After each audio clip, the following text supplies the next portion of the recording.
আপনি যে আল্লাহর কত নিয়ামত ভোগ করতেছেন তার কি শুকরিয়া আদায় করতে হবে না?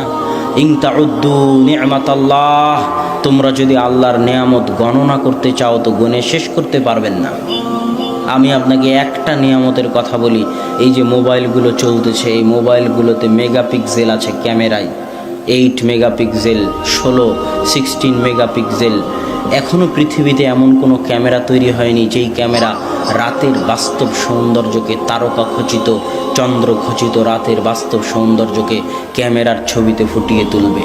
ইন্টারনেটে রাতের যত ছবি আছে সব ফটোশপ করে আঁকানো, বাস্তব ক্যামেরার কোনো ছবি নাই। কেননা ক্যামেরা এখনও অত মেগাপিক্সেলের হতে পারেনি যত মেগাপিক্সেল দিলে রাতের আকাশকে সুন্দর করে ধরা যায়। পৃথিবীতে সর্বোচ্চ মেগাপিক্সেলের ক্যামেরা 50, আর আল্লাহ মানুষের চোখে দিয়েছেন 570 মেগাপিক্সেল। আল্লাহু আকবার। এই জন্য মানুষ এই চোখ দিয়ে রাতের আকাশকে উপভোগ করতে পারে। এই জন্য বাস্তব ছবিতে যেটা আপনি দেখেন অনেক সুন্দর, ওই জায়গায় যখন আপনি নিজে চোখে দেখতে যান তখন অত সুন্দর মনে হয় না। কেননা যেই ক্যামেরা দিয়ে তোলা হয়েছিল তার পাওয়ার ছিল কম, আর আল্লাহর দেওয়া যে ক্যামেরা দেখতেছে আর পাওয়ার হচ্ছে বেশি।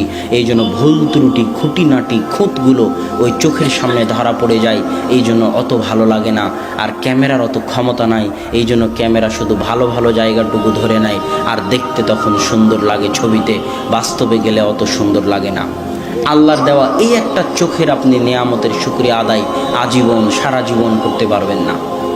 সকাল সন্ধ্যা আল্লাহর খাচ্ছেন, আল্লাহর জমিনে বসে আছেন, আল্লাহর দেওয়া রৌদ্রের আলো ভোগ করতেছেন, আল্লাহর দেওয়া অক্সিজেন, মেডিকেলে গেলে অক্সিজেনের কত দাম দেখেন। তো আপনি কি আল্লাহর একটু শুকরিয়া আদায় করতে চান না?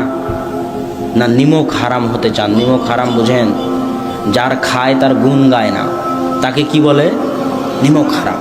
মানুষ বড় নিমক হারাম। মানুষ যার খায় তার গুণ গায় না। মানুষ খায় আল্লাহর, পরে আল্লাহর, জমিনে থাকে আল্লাহর, আল্লাহর সূর্য, আল্লাহর আলো, আল্লাহর বাতাস, আল্লাহর অক্সিজেন, আল্লাহর জীবন, আল্লাহর মৃত্যু, আল্লাহর চোখ, আল্লাহর নাক, আল্লাহর কান, আল্লাহর মেধা, আল্লাহর বুদ্ধি, আল্লাহর টাকা পয়সা, আল্লাহর জমি জায়গা সব মানুষ ভক্ষণ করে। আর যখন দোয়া করার দরকার হয় তখন শাহজালালের মাজারে চলে যায়, আর যখন অসুখ হয় তখন তাবিজ কবজের কাছে চলে যায়। ওই মানুষই আবার বলে যে আমি সন্তান নিব না। তুই নেওয়া